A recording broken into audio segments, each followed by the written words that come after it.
Welcome to my 177th video on my work with OO gauge. In this part I'll be doing a bit more fiddling with the track on my Hornby Dublo 3-rail tabletop, adding one more siding branch in the engine shed area, which involves some more work with custom adaption of cut down pieces of track.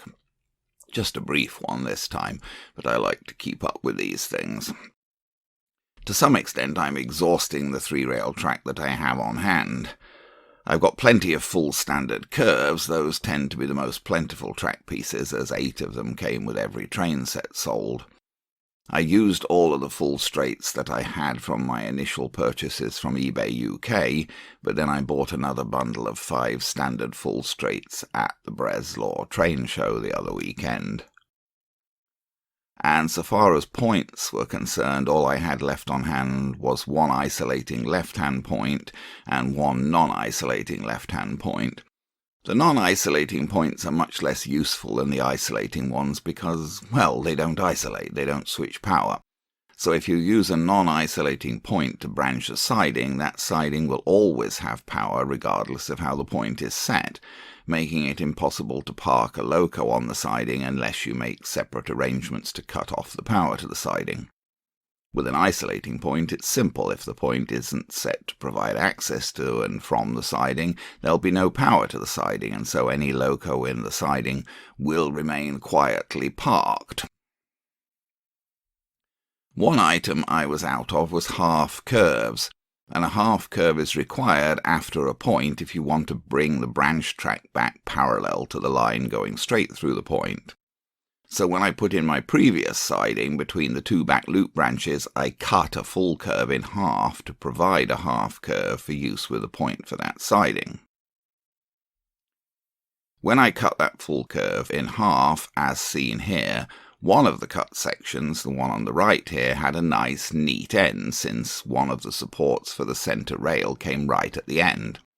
On the other hand, the other cut section, the one on the left, was rather a mess, with the end of the centre rail bending around loose and clearly not ready for service. I used the neat section for the siding I was making at that time.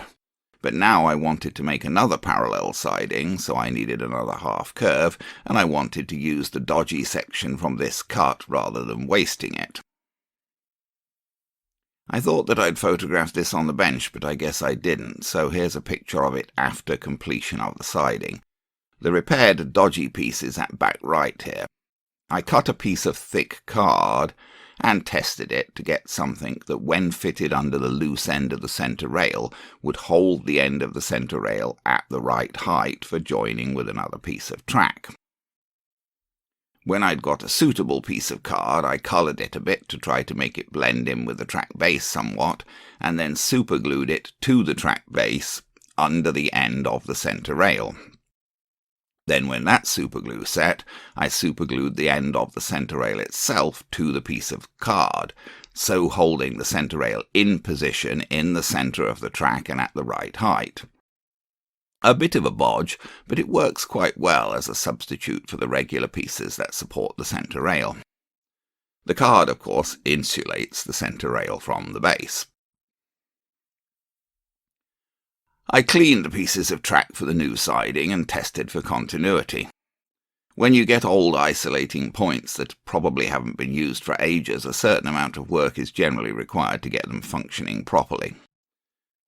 The contact underneath that is connected to the incoming centre rail must make proper connection with the sliding contacts for the outgoing centre rails.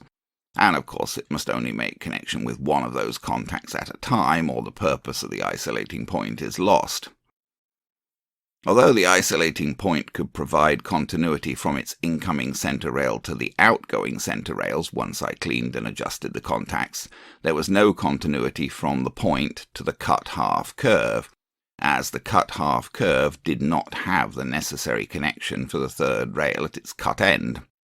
Basically, it just had nothing of that sort at the cut end, so the connecting tab of the point would have shorted to the base if I hadn't protected it with an insulating tab.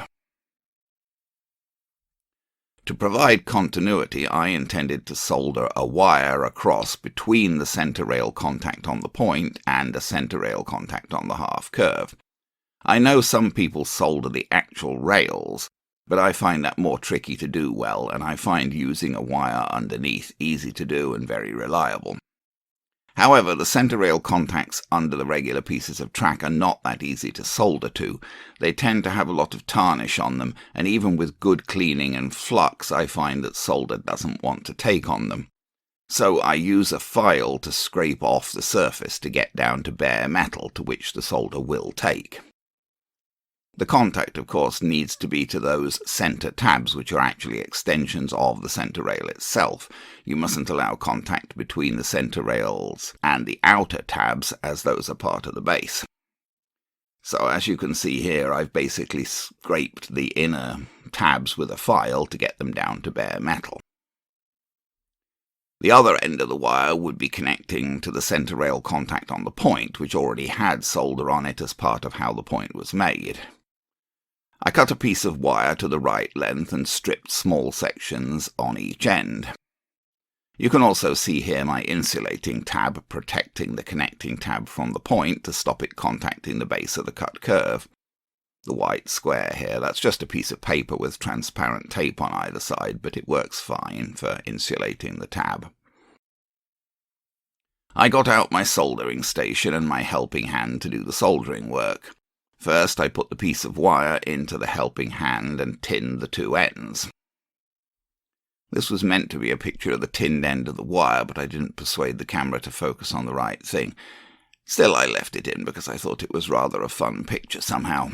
You can sort of see the tinned end of the wire. It has rather a blob of solder on it. Normally when tinning wires you want an even, thin layer of solder without any blobs, but in this case a bit of a blob was probably an active advantage. I tinned the contact on the curve. Because I'd filed the surface, I was able to get solder to stick to it. Then I soldered the wire between the contact on the curve and the contact on the point. With everything already tinned, it should be fairly easy to make the soldered connections. Here's the end of the wire on the contact on the curve. Not a great job of soldering, but plenty to provide good continuity, and no one's going to see it there underneath the track, so it doesn't matter that it doesn't look super tidy.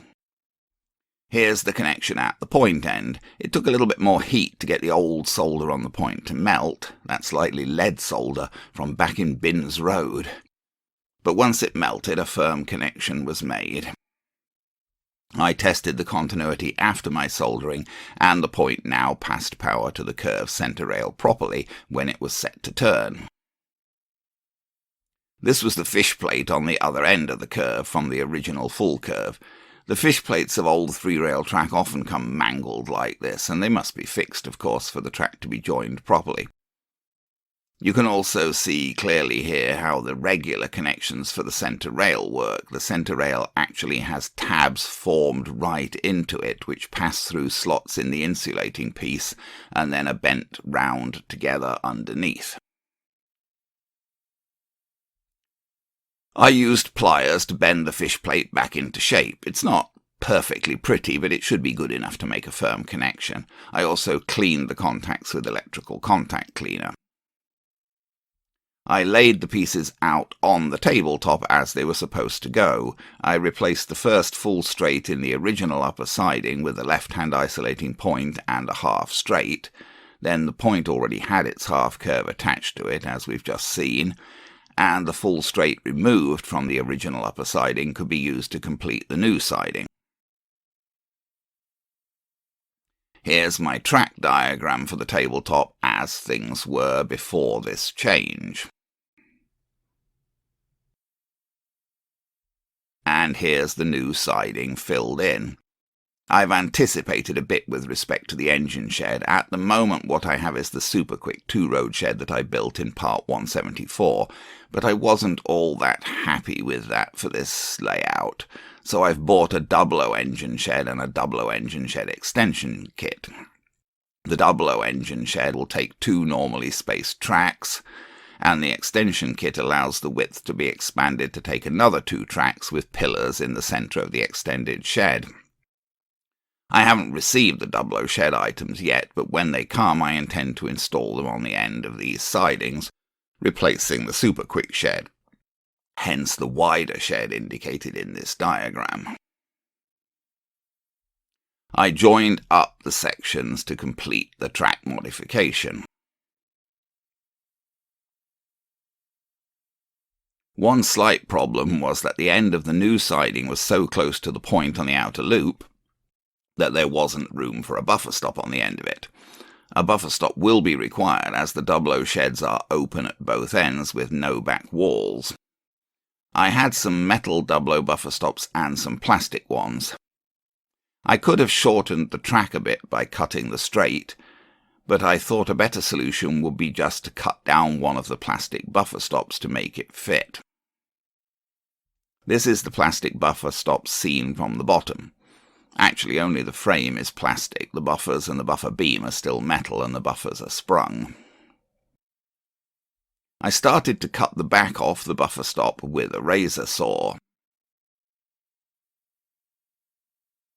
However, I was making very slow progress with that, so I resorted to a cutting disc in a rotary tool. A bit messy since it basically melts the plastic, but a lot faster. I cleaned up the cut-down buffer stop base a bit with knife and file. I put that buffer stop in place on the end of the new siding. I think I can live with how it looks.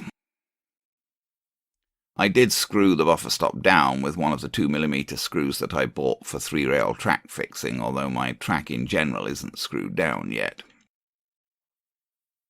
For now, I put the Super Quick engine shed back in place, since the Hornby one hasn't arrived yet. The new siding just goes down the back of the Super Quick shed, pro tem. I ran my original Duchess of Atholl down onto the new siding. The loco didn't really want to go at first, so I thought that maybe I hadn't made the connections for the new siding properly. But I think actually it was just that the Duchess needed a bit of warming up. Even after my attempts to service it, it's not exactly the best runner. I may get it on the bench and have another go at it. After I took the Duchess out onto the loop and ran it round a few times to warm it up, the Duchess ran down onto the new siding fine. It is important to get the buffer stop lined up correctly. Its buffers are rather small, and if they're a bit offline, they can actually lock into the sides of the loco buffers, which really messes things up. Basically, you may not be able to back the loco out, or it may derail. So there we are, one more minor track modification completed, and waiting for the Hornby Dublo engine sheds. I think I will wait until the Dublo shed and extension arrive before fixing any of this down, just in case there are any issues with placing the Dublo shed.